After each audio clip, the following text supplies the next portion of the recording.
What's up guys, welcome back to another video. In today's video we're going to be going through a bit of an update and trying to make a bit of progress on the Corrado. So to update, you might have seen the previous video where I did the Haldex controller on the caddy. So that's all working nice now. The 4-drive system checks out and all works as intended. So the only thing left I've got to do on this really is add the that shifter. So I've put it into the corner of the workshop simply because I don't need the lift to fit the shifter, so I can do it here, which frees the lift up to work on the Corrado. So you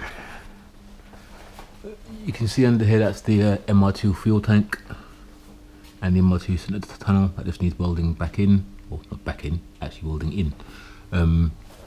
Down here we've got a 12 valve VR6 and another 12 valve VR6. This one's connected to a O2M gearbox. Both of these two are gutted now, so obviously there's no pistons, crank or anything in there, and there's no diff or gears in there, so it's all quite light.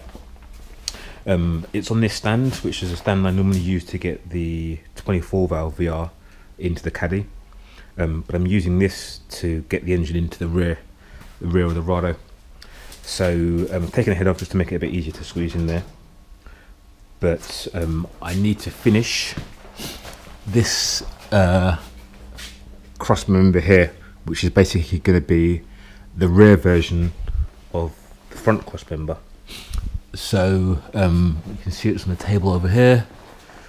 I've just bent it round, bent this kind of mock-up mount round to try and get it as close as where it needs to be, and then I'll weld it up to these 2 points here, and this will just be a temporary mount so I can get some more material to make something up properly. Once that's welded in, then I can put that engine in and make sure it all mounts up properly, because obviously I've modified these rear mounts to take that O2M gearbox. So just to explain myself, that O2M gearbox is from a Mark IV Golf, because obviously this is set up to take a Mark III VR6 5-speed box. So yeah, once the engine's in place, then number one, obviously I know the mounts are all fine. And number two, I can start to put the head back on, then start to work out inlet manifold, exhaust manifold, all those fun bits and pieces. And obviously I'll do the same with the front. I'll put the front engine in and make sure the exhaust manifolds fit, the turbos have got room, etc, etc. So I can start to build things back up and then start working on the fuel system, working at where all swirl pots and fuel pumps, etc, are going to go. Then start working on that rear radiator and rear intercooler feed, just to get as much cold air into that as possible. And then it's fitting body kit, paint. I'm going way ahead of myself now because what I've mentioned there is still like quite a bit of work, but we're getting there. Obviously with this whole lockdown and stuff, I've got a bit more time on my hands, so I can hopefully, fingers crossed, make a bit of a dent in trying to get this bad boy finished. But yeah, so what I'm going to do now is get the welder out and start welding that mount in. I've got my little template here that I made up, so I know exactly where that mount's got to go. Once that's in, I'll get the engine in. Obviously I'll try and film as much as possible, so kind of the focus or the outcome of today's video is hopefully to get that rear engine in and sit in all three mounts. So fingers crossed we'll get that done today. But I'm going to put the camera down and crack on with some of this work. Catch you in a bit.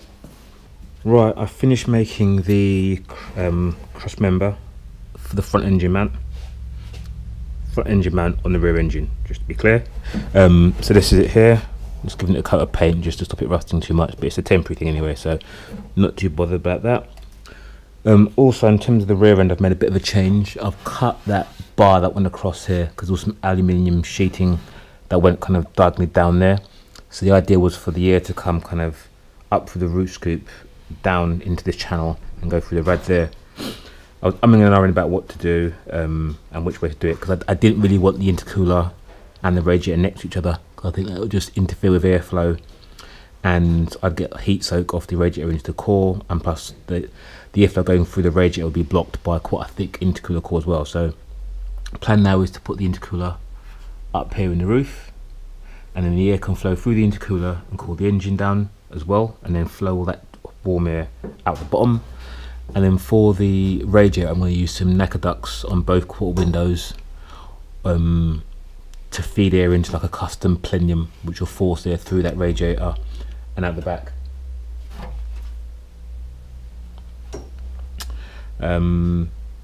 What else? Anyway, yeah, so the engine is now on its stand.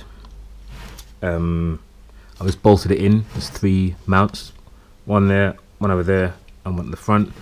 So now I'm ready to lift the car up, which should drop that mount at the bottom, the engine stand, and then I can pull that out of the way and drop it down to the ground.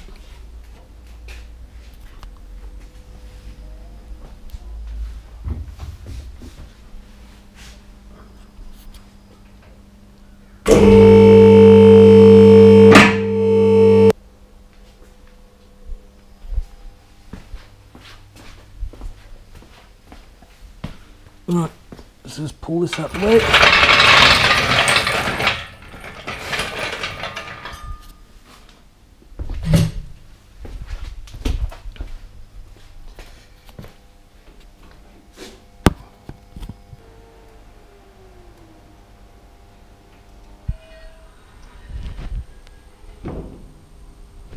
Right, and there we have it. One engine mounted. So now what I'm going to do is move on to getting the front engine in.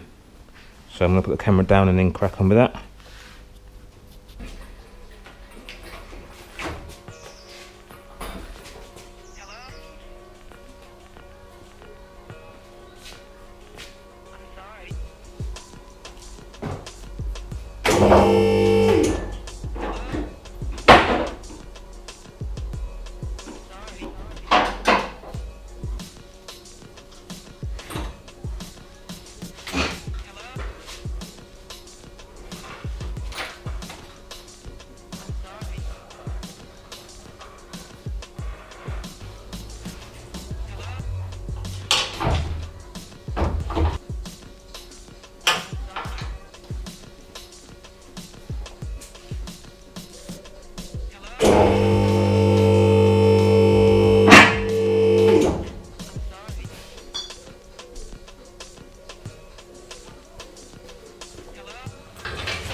Right, mission accomplished for today. 1 VR in the front and